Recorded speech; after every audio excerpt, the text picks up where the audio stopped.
Good afternoon, Doctor. It's really nice of you to make the time to come and speak with us today. You are attending the course 2025 conference, and so from 1Cell.ai, and we're very pleased to have you here.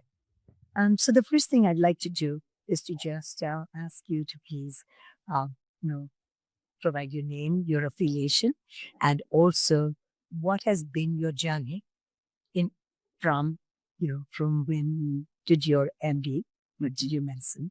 What has been your journey? Just briefly, if you can share. Yes, sir. Thank you very much.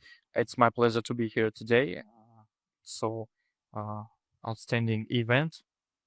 My name is Farrukh Djuraev. I'm a medical oncologist, PhD at the Tashkent Medical Hospital. It's back in Tashkent, Uzbekistan.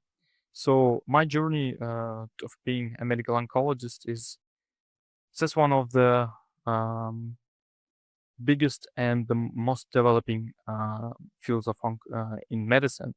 And if you have a look back to the history, for example, the surgery, it just changed a little bit, but the main um, mean of the surgery, it depends, it's still the same. And the oncology, especially drug development and uh, genetics, it's revolutionized the oncology at all. So that's why I choose to be a medical oncologist. Okay. Are you able to share in your years of practice any specific patient that you have treated, knowing the information you did by the classical methodologies? So it'd be great for you to share some. Unfortunately, the opportunities of the usual chemotherapy are very restricted. For example, in metastatic colorectal cancer, to say frankly, we have two very effective lines of chemotherapy, and beyond the chemotherapy, we cannot offer something very effective. Yes, we had a lot of patients who had been diagnosed, for example, with colorectal cancer when we did 2 or 3 lines of chemotherapy, but we don't have any choice to do further.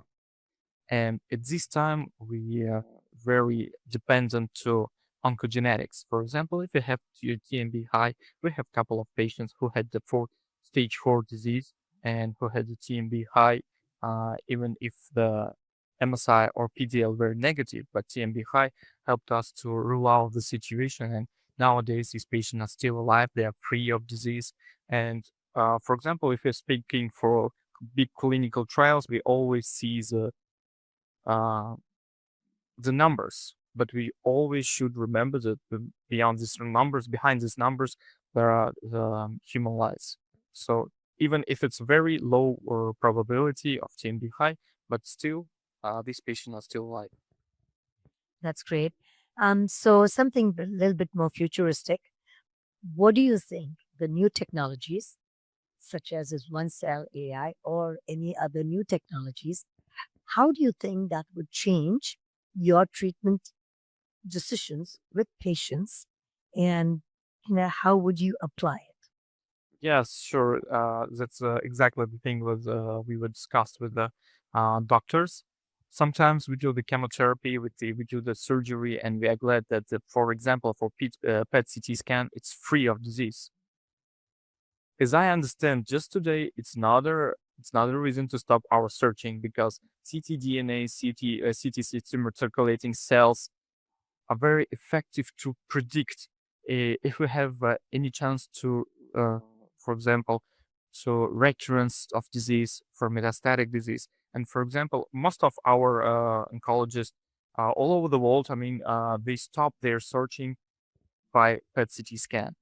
So it's not the border, it's not the limit. We should go further to make these patients live more, live, and I think, I mean, CTC and ctDNA searching may uh, change the game at all. That's excellent to hear. Yes, and especially because of the fact that they are live circulating tumor cells, and you're really seeing what is a dynamic picture versus a static picture. So, being from Uzbekistan, do you feel like you have access to be able to learn about new technologies and apply them in your country in a quick manner? What is the situation? Yeah, sure, why not? I love the saying that cancer has no borders, neither do we. So it's no borders at all. We can work on ourselves. We can study more. We can learn more. It's not a border. I mean, That's really fantastic to know. And of course, we also enjoy and want to work with global, uh, all of people globally, because cancer, as you said, has no borders. It's a global problem, which we really need to help resolve. So thank you so much for your time, doctor. thank you very I much. appreciate